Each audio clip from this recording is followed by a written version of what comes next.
forefront of fighting this battle. Talk to me. What does it mean to have the Biden administration support behind you, behind what you're doing? It is incredible to have an administration that understands fundamental freedoms of bodily autonomy, understanding fundamental freedoms of what it means to be able to make a healthcare decision about your own body and how that then will ripple back into the future, your lives, your community, and your family. To have partners who understand the issue from all sides, who understand the importance of federal legislation, who understand the importance of courts and confirming judges on the courts, who understand the importance of galvanizing and using their pulpit to tell stories and also provide resources to patients to get the care that they need when they travel. At every turn since the Dobbs decision, this administration has been engaging with advocates, trying to understand what is best for patients, how to protect them, and how to protect providers, and the fact that they are, that they are true partners and true listeners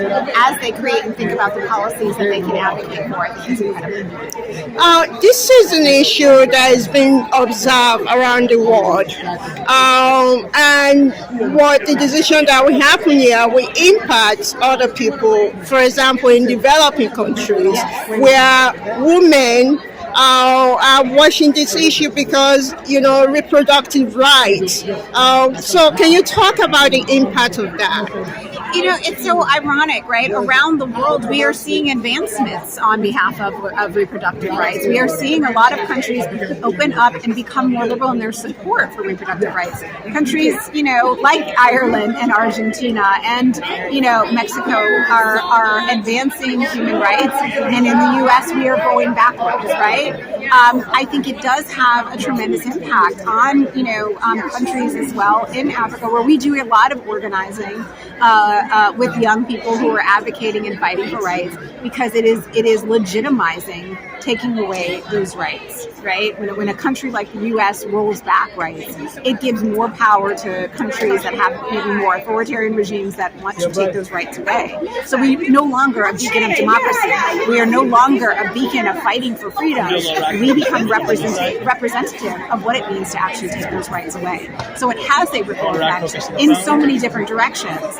And it is really disorienting, I'd have to say, for someone who was raised to believe that we were the democracy on the hill, that we were the bastion, to see these threats and to go roll backwards more than 50 years, it's just outrageous. There are people, this issue is not just about abortion, as you just talk about rights. This issue impacts women significantly, economic empowerment, labor. Can you talk about that, especially for women in developing countries, in Africa, in Caribbean, in Latin America? That will significantly be impacted. The USAID that provide funding for birth control, so women can make decisions about their own economic empowerment. When you cannot make a decision about if and when, how many children you will have, right?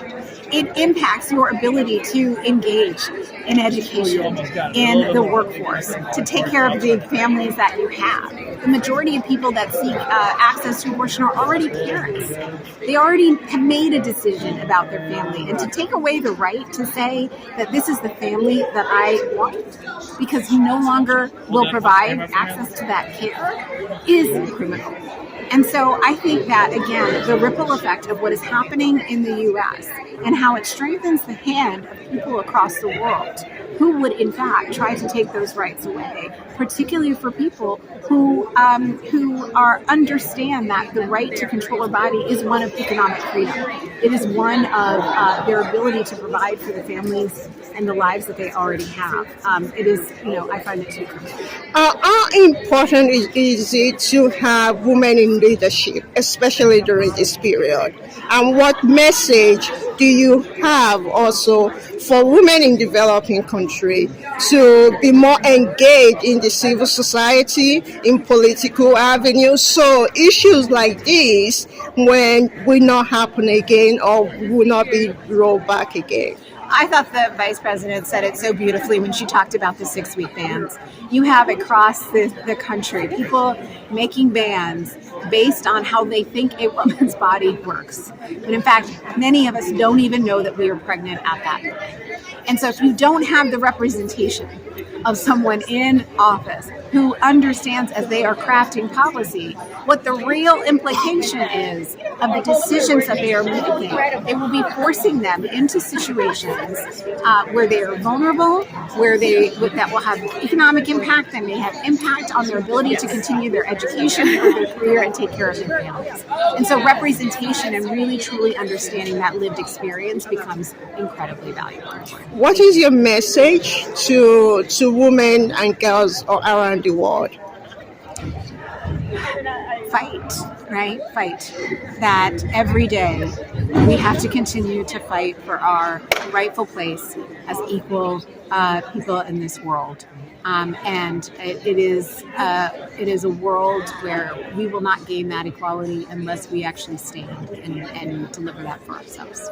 Making sure women in the U.S. gain their equality is the primary agenda of Emily's List, an organization that works to elect more pro-choice women into government. Here is what the president has